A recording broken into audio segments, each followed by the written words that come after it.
Hi, this is Dr. Gary. Welcome to our weekly tune-up this week. I don't know if you've been noticing or not, but people are getting continually more rude, indignant, mean, and nasty with each other. There was even some news stories came out this week saying people are becoming more intolerant and meaner now than they've ever been, which means our ability to be civil to each other is declining. Back in the old radio days when I was a rock and roll disc jockey, I mean that was a long time ago, we used to make fun of ourselves and have promos on our station that said, this is such and such radio station contributing to the demise of society as we know it today. And we thought it was funny. Well, you know what? It's not, because it's happening right now. And I don't think it's just because of rock and roll music. I think people are becoming stressed out more than they ever have. People are getting in each other's way. People are intolerant because they're in survival mode. And what do we do about that? I mean, I have parents bringing their kids to me right now, and the kids are mean, nasty, they're liars, they steal, and they're kids. And they have the potential to be amazing, yet they're modeling their parents. So what do you expect kids to do? There's an adage that I use with people that come here. I work with a lot of people of all walks of life. And I always tell them that understand that no matter where they are, somebody somewhere is watching them. And many times it is a child, and they're going to be modeling that person. You better act good. You know, when I say good, I'm not talking about just having a smile on your face all the time. I mean, we are human beings. And the difference between being human and not is civility.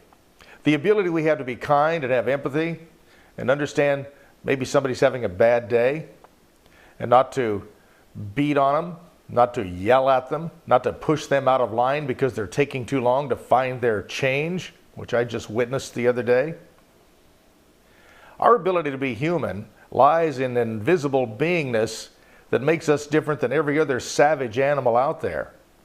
Yet the human being can be probably the most savage animal of all. Definitely the most dangerous. Ask yourself this question. How much tolerance do you have towards another human being right now?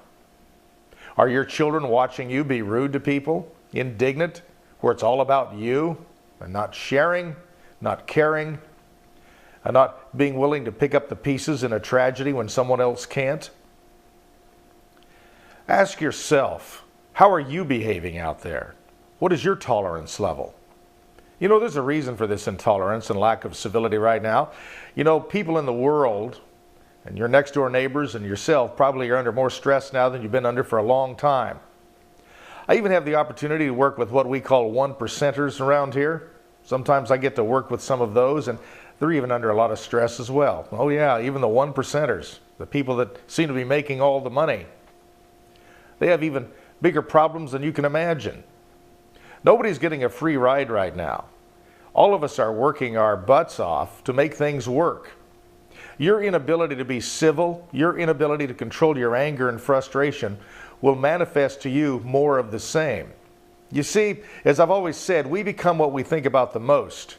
And if we're mad, if we're intolerant, if we're angry, we're going to draw that to us. If we want people to treat us kindly, first of all, we have to do the same. We have to treat them with kindness. I know that sounds silly and elementary. Bottom line is, it's the truth. We're watching the rails come off our society right now because people are becoming intolerant, they're rude, they're looking out for themselves, and I can tell you this right now, if there is a tragedy coming, if it really does come, if something happens, and you end up in a situation where you require the help of other people and you've been mean and nasty and you have a reputation that is someone to stay away from, you're probably not going to have people support you and take care of you and help you. What goes around comes around. The law of karma, it actually is true.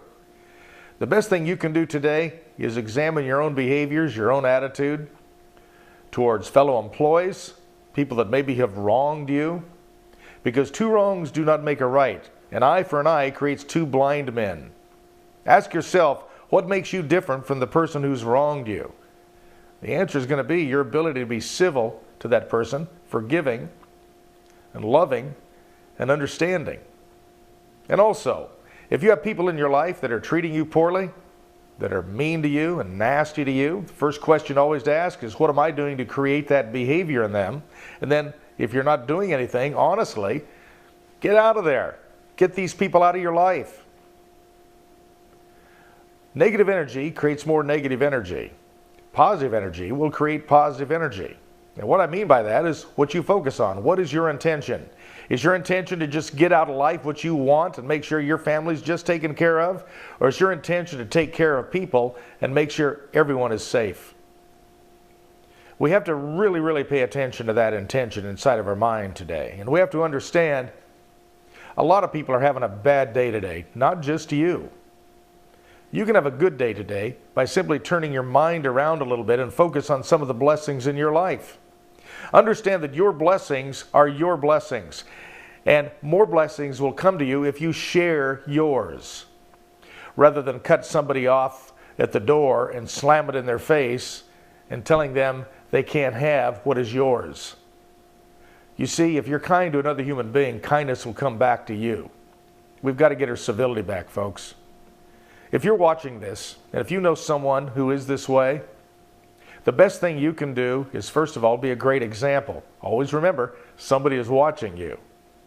No matter how mean somebody is to you, no matter how nasty someone is to you, it's not going to make it any better to be nasty back. Just get out of there. Put those people out of your life, or isolate yourself from them, rather than continually having yourself battered by their negativity and them battered by your defensiveness.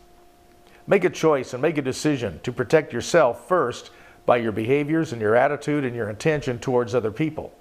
Understanding that when you are good, good will come to you.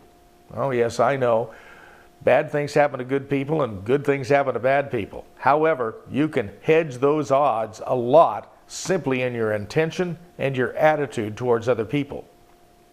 And remember, if you have children, they're watching you and they're going to grow up to act just like you. You're the model they strive to be like. Even if you don't even get along with your kids, it will still happen. I see this happen every day. So right now you are pioneering a whole new generation of uncivil human beings. The best thing you can do is to take care of them by being civil yourself and show them a great example of someone who can rise above this. This week, let's really pay attention and do a self-check on ourselves. And when we're waiting in line, when we're upset about something, how do we really behave? What do we really say? You know, we're only as good as our worst day. It's easy to be in a good mood when things are going well. It's easy to be fun and happy when things are coming our way. When things aren't, though, how good are you really? That's the level of your integrity.